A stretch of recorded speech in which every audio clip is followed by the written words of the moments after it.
Microsoft is a tech giant with billions of dollars. Their market cap is over $1 trillion, and they still can't manage to not have their servers go down on a regular basis. So in the last 30 days, Microsoft has been down like 3 times, and all of those outages were seemingly all for different reasons. The first one, we don't really know. They just said, oopsie. The second one also made no sense. They also just said, oopsie. The second one mainly affected Game Pass, and it lasted like 2 days. It was a really weird outage, and the most recent one was caused by a DDoS attack. And they confirmed this. It's not speculation. And that outage was caused by Azure Cloud. And they did have DDoS protections, but what happened is they got DDoSed, and their own protections made it worse. I don't know how you managed that as a $3 trillion company, but good job, I guess. And if you don't know what a DDoS attack is, because frankly, they're not that common anymore, basically you get a bunch of false traffic to flood a server. That's pretty much it. It is one of the cheapest ways to take down a server that exists ever. It used to be a big problem. People got DDoSed all the time, but the protections for it has gotten a lot better. Also, please hit that like button down below and subscribe if you're new. I'm trying to hit 500K, thank you. But this makes what Microsoft is trying to sell a pretty hard pill to swallow, because they're trying to sell all this online cloud stuff. You know, you have Game Pass, you have Microsoft 365, you have all this cloud infrastructure where people are supposed to be interconnected and be able to upload things and have no issues, right? And then they constantly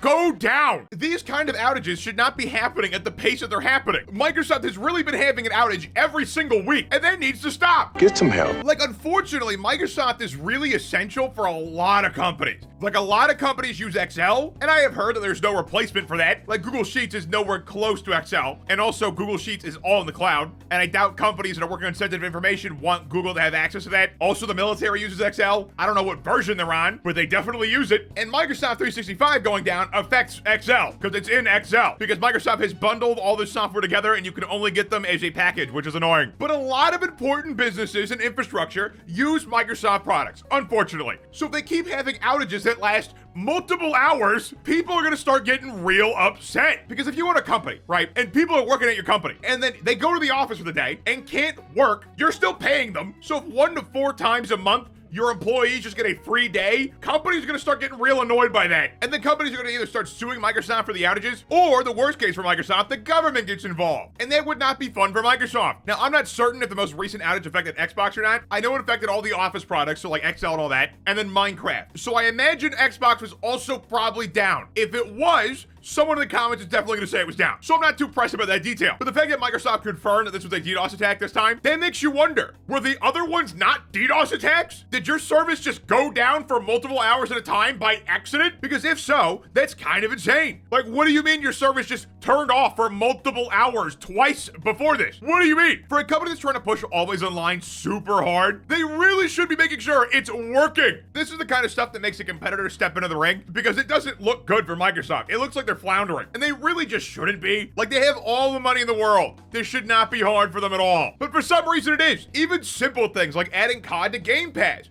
They can't even do that right. When they recently added COD to Game Pass, they allowed a bunch of cheaters to get on Call of Duty. Because what happened is basically Game Pass on the PC would register as an Xbox if you use Game Pass to play Call of Duty. So the anti-cheat software was scanning people's systems as if they were an Xbox, not finding any cheats, because an Xbox system architecture is not the same as Windows. Like, they're both x86, they're both basically computers, but the operating system is not the same. So this oversight allowed a lot of cheaters to just get into the game, and it was so bad that everyone noticed and complained about it. It was like an overnight switch of a bunch of cheaters, which is honestly kind of crazy. Like, if you cheat in online games, I don't respect you. You're kind of sad. Besides GTA, no one cares in GTA, okay? That's what Rockstar gets for charging so much for shark cards. If they were reasonable, I would care.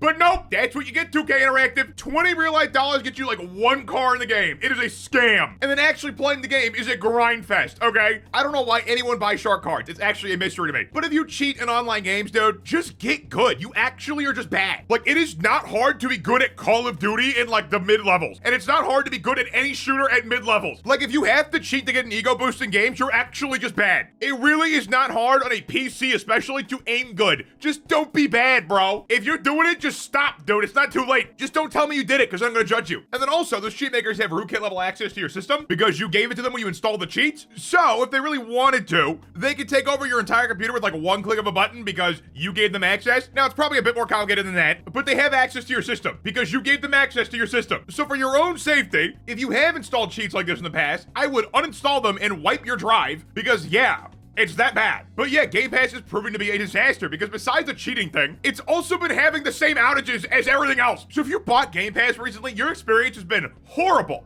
Because for the last 3 weeks, it's just been going down pretty often. And they're having all of these outages with Game Pass and everything else after they recently had this grand plan to raise all the prices and make it worse. Like, that's kind of crazy, right? The fact they can just get away with this. Never forget, guys. Microsoft promised to never raise the price of Game Pass. They said they could keep it cheap forever. And we should hold them to that because that's what they said in the agreement to buy Activision Blizzard. And do you guys remember Microsoft Recall? Because I do. It was this grand plan to constantly record whatever you were doing on your computer and then store it in an unencrypted file in the same place on every single computer. And obviously the problem with this is the fact that it's unencrypted and it stores everything you've done, including logging into your bank, your conversations with people, literally everything on your screen it would have recorded. And then it would have stored all of those screenshots in an unencrypted folder in the same place on every single computer, making the easiest way to hack somebody in the world. Like, imagine you're a hacker, right? And you want someone's personal information. Wow, Microsoft successfully bundled up all of your information in one convenient folder that they just had to steal. And you might think I'm exaggerating, but no, it is actually that bad. They recalled it because it is so bad. They also tried to call this AI, but it's not at all. It just records your screen constantly. That's it. I don't know how it's AI at all. It was just a constant screen recording that they enabled by default. Like, this thing was not opt-in, it was opt-out, which is ridiculous. Like, Microsoft has gotten so ridiculous with Windows features that I am considering switching to Linux. And I know almost nothing about Linux. And I know almost nothing about Linux. That's how bad it is. Like, I like technology, and I like hardware, and I like software. I think it's all really interesting. But I'm not super in the details on all this stuff. My knowledge is very surface level. Like, I am sure I could get a Linux distro to work on a computer. But past that, I'm kind of clueless. That's how much I hate Microsoft right now. I am one bad update away from switching. And I just don't understand how a company with so much resources can't do a single thing correct recently. Like, this is the company that kickstarted the PC. And now it's weak and feeble and pathetic. It can't even keep its own servers online. And then they're constantly laying people off, which I'm not a fan of at all. That was also a breach of the Activision Blizzard agreement, by the way. All the layoffs they did, yeah, they said they wouldn't do that. And then Microsoft also loves the idea of cloud gaming. That's why Game Pass Ultimate has cloud gaming on it. Now, I always thought the issue with people adopting this would be their own internet speed, because internet speed is super important for this, and they say some super low number, like 20 megabits per second on mobile or something, and that's just not true. Like, you would lag out if you had that speed and you try to use this. You just would. Like, in the most perfect, ideal conditions, yeah, 20 megabits is maybe fine. But if you have any interference at all, you're dropping. And I always thought people's internet speed would be the thing that stopped people from getting it. But no, it might actually just be Microsoft going down all the time. Like, imagine you get home from work or school and you just want to play a game, and then Xbox is down for the 6th time in the month. Yeah, that'd be pretty rage-inducing. They seem to have no real plan, and they're just winging it. And I know Microsoft is considered too big to fail, but really that just means they have way more wiggle room. So if they keep doing this and pissing everybody off, they're gonna fall. But what do you think? Let me know in the comments down below. Like and subscribe if you're new. Follow me on Twitter @spatnz1. Include the down, check out more of my content, and have a good one.